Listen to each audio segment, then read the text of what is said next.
नमस्कार दोस्तों मैं नवीन कुमार अपने चैनल लैंग्वेज ऑफ प्लैनेट्स में आपका स्वागत करता हूं। दोस्तों, हर इंसान की इच्छा होती है कि उसके पास अच्छे से अच्छा वाहन हो। किसी की इच्छा बाइक की है, किसी की इच्छा फोर व्हीलर की है। फोर व्हीलर में भी अलग अलग कैटेगरीज हैं। 5 लाख 7 लाख रुपए की गाड़ी से लेकर के 50 लाख 70 लाख रुपए तक की गाड़ी की इच्छाएं लोगों की होती हैं। दोस्तों, जन्म कुंडली के चौथे भाव से आपकी कुंडली में समय समय पर वाहन खरीदने का संबंध योग किस प्रकार बनता है, आज हम आपको इस विषय में कुछ योग बताएंगे जो बहुत ही प्रसिद्ध और बहुत ही शानदार अच्छे रिजल्ट देने वाले योग होते हैं। दोस्तों, जन्म कुंडली के चौथे भाव को भवन और वाहन का भाव माना गया है। जन्म कुंडली के चौथे भाव के स्वामी यदि मजबूत होकर लग्न में बैठ जाएं और लग्न के स्वामी चौथे भाव में बैठ जाएं, एक अच्छा योग बनेगा। यदि चौथे भाव के स्वामी नवम भाव में बैठ जाएं और नवम के स्वामी चौथे भाव में बैठ जाए, या चौथे भाव के स्वामी लग्न के स्वामी के साथ नवम में बैठ जाए, या चौथे भाव के स्वामी नवम के स्वामी के साथ लग्न में बैठ जाए। चौथे भाव के स्वामी शुक्र ग्रह के साथ जन्म कुंडली के नवम, दशम या एकादश भाव में बैठ जाए, या जन्म कुंडली में चौथे भाव के स्वामी पंचम के घर में और पंचम के स्वामी चौथे भाव में, या जन्म कुंडली के चौथे भाव के स्वामी भले ही नीच हो, नीच राशि में हो, लेकिन यदि यह दशम के स्वामी के साथ युति करते हैं एकादश भाव में, लग्न में या नवम में, तो भी इन सभी योगों के चलते जातक को एक अच्छे वाहन की प्राप्ति होती है।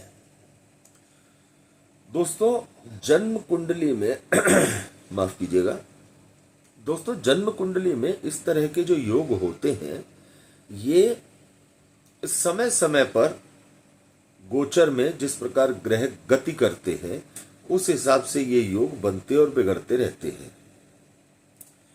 जिन लोगों की भी जन्म कुंडली में लग्न की दशा, चौथे भाव के स्वामी की दशा, दशम भाव के स्वामी की दशा, नवम भाव के स्वामी की दशा, लाभ स्थान के स्वामी की दशा या पंचम स्थान के स्वामी की दशा चल रही हो, उनके साथ इस तरह का योग जल्दी बनने की संभावनाएं बनती हैं।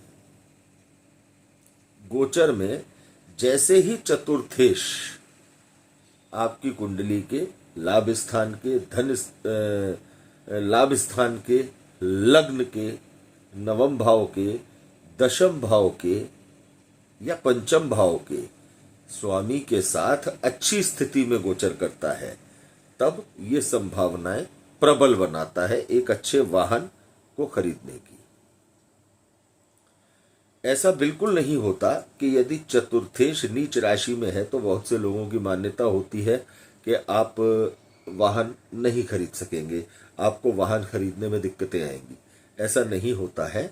चौथे भाव में यदि शुक्र है और चतुर्थेश भी केंद्र स्थान में कहीं पर विराजित है, अच्छी स्थिति में है, शुभ ग्रहों का प्रभाव चतुर्थेश पर है, तो निश्चित तौर पर जातक को वाहन की सुविधा आसानी से प्राप्त होती है।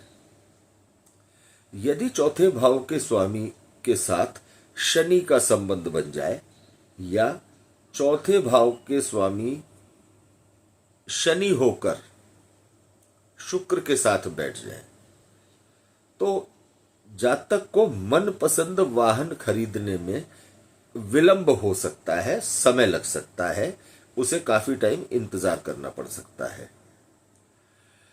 तो दोस्तों, इन योगों को अपनी जन्म कुंडली में देखिए, इनमें से कौन सा योग आपकी कुंडली में फलित हो रहा है, और साथ में लग्न की स्थिति को अवश्य जांचिए कि लग्न का जब भी संबंध चौथे भाव से बनता है तो जातक की इच्छाएं, जातक की वाहन संबंधी खरीद फरोख्त से संबंधित इच्छाएं जातक के अंदर बहुत ज्यादा जागृत होती है।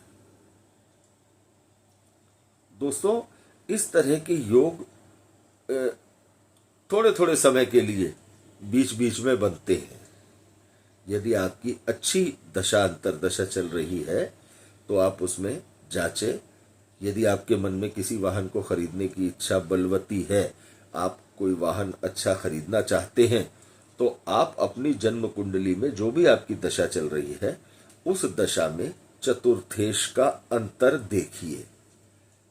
उसमें चौथे भाव के स्वामी का अंतर कब आएगा, उस समय ये संभावनाएं प्रबल हो सकती हैं।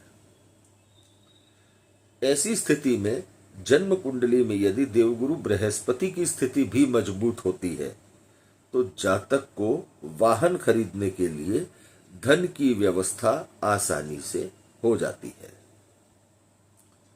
तो दोस्तों, हमें उम्मीद है कि आपको हमारे द्वारा बताए गए ये छोटे छोटे योग समझ में आए होंगे, अच्छे लगे होंगे। यदि आपको हमारे द्वारा दी गई ये जानकारी अच्छी लगी हो तो आप ज़्यादा से ज़्यादा वीडियो को लाइक कीजिए, शेयर कीजिए और चैनल को सब्सक्राइब कीजिए। बेल आइकन दबाना न भूलें, जिससे कि आपको हमारे द्वारा अपलोड किए गए सभी वीडियोस का नोटिफिकेशन समय से मिलता रहे। अपने अगले वीडियो में अब एक नई जानकारी के साथ आपके सामने उपस्थित होंगे। तब तक के लिए धन्यवाद।